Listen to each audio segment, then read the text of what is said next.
চলে গেলেন জ্যেষ্ঠ ক্রীড়া সাংবাদিক অঘোর মণ্ডল। বুধবার বিকেলে রাজধানীর বঙ্গবন্ধু শেখ মুজিবুর রহমান মেডিকেল বিশ্ববিদ্যালয় হাসপাতালে শেষ নিঃশ্বাস ত্যাগ করেন তিনি। বাংলাদেশ স্পোর্টস জার্নালিস্ট অ্যাসোসিয়েশনের সাবেক এই সভাপতির মৃত্যুদিন পর্যন্ত ছিলেন এটিএন নিউজের বার্তা সম্পাদক। তার মৃত্যুতে শোকের ছায়া নেমে এসেছে দেশের ক্রীড়াঙ্গন ও সাংবাদিক সমাজে। অঘোর মণ্ডল স্বনামধন্য ক্রীড়া সাংবাদিক, ক্রীড়া সংবাদের উন্মুক্ত বিশ্বকোষ। গুগল সার্চের এই যুগে তাৎক্ষণিক তথ্য জোগানে সহকর্মীরা এভাবেই চিনতেন তাকে। তার মুখে খেলাধুলার নানা রেকর্ড আর ঘটনার গল্প শোনা ছিল উপভোগ্য বিষয়। সাংবাদিকতা শুরু করেছিলেন চলচ্চিত্র সংবাদ দিয়ে। পরে ৯০ দশকে দৈনিক আজকের কাগজের মাধ্যমে ক্রীড়া সাংবাদিকতায় আসেন। এরপর কাজ করেছেন ভোরের কাগজ সহ বিভিন্ন গণমাধ্যমে। অনেক আগের হয়তো অনেক পুরনো খেলার তথ্য বা যে কোনো বিষয় কখনো আমরা নিরাশ হইনি। যে কোনো ঘটনা দুর্ঘটনার কলাম লিখতেন, সেখানে যে তার ক্ষুরধার বিশ্লেষণ, পাঠকরাও তার গুণমুগ্ধ ছিলেন। আমাদের ফুটবলাররা একটা বড় ভূমিকা রেখেছিলেন।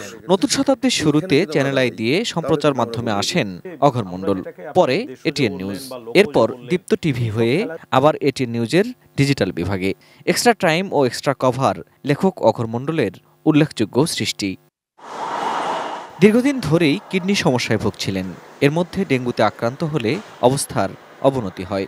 গত শুক্রবার থেকে ছিলেন বঙ্গবন্ধু শেখ মুজিব মেডিকেল বিশ্ববিদ্যালয় হাসপাতালের লাইফ সাপোর্টে। বুধবার বিকেলে সব চেষ্টা ব্যর্থ করে দিয়ে সমাপ্ত হয় তার জীবন ইনিংস।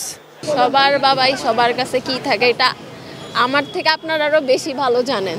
তার সাথে কাজ করে যে সে কেমন মানুষ ছিল বা কি, আমি তো নিজেও ২ মাস ধরে দেখতেছি, সবাই অনেক সাপোর্ট করছেন। বৃষ্টি ভেজা সন্ধ্যায় শেষবারের মতো প্রিয় কর্মস্থল এটিএন নিউজে আনা হয় নিথর অঘোর মণ্ডলকে। অশ্রুসিক্ত চোখে সহকর্মীরা তাকে শ্রদ্ধা ও শেষ বিদায় জানান। তার যে বলার ভঙ্গি, তার একটা নিজস্ব যে সক্রিয়তা, সেটা নিঃসন্দেহে একটা ব্যতিক্রম। অঘোর যে চলে গেছেন এবং তার যে ক্ষতি আমাদের ক্রীড়াঙ্গনে, সেটি ক্রীড়াঙ্গন না, সাংবাদিকতা অঙ্গনে নিঃসন্দেহে সেটি অপরিণীয় ক্ষতি আমাদের হয়ে গেল। অসাধারণ প্যাশন ছিল, অঘোর সম্পর্কে এত স্মৃতি আজকে আমি শোকাহত, মর্মাহত, আমি কথা বলতে পারছি না।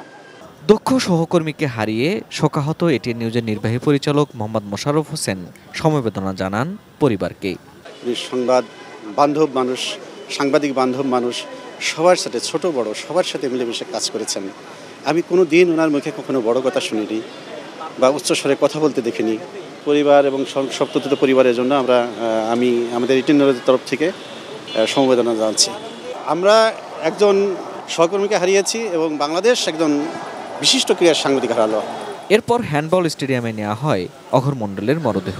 সেখানে ক্রীড়াঙ্গনের বিশিষ্টজনেরা শ্রদ্ধা জানান। সেখান থেকে ঢাকা রিপোর্টার্স ইউনিটিতে শোকার্ত সহকর্মীদের শ্রদ্ধা নিবেদন। সবশেষে পোস্তগোলা শ্মশানে শেষকৃত্য। একজন সৎ ও পেশাদার সংবাদকর্মী অঘোর মণ্ডলকে এদেশের ক্রীড়াঙ্গন ও সাংবাদিক সমাজ স্মরণ করবে গভীর শ্রদ্ধায়, ভালোবাসায়। Ferdous Rahman, ATN news, Dhaka.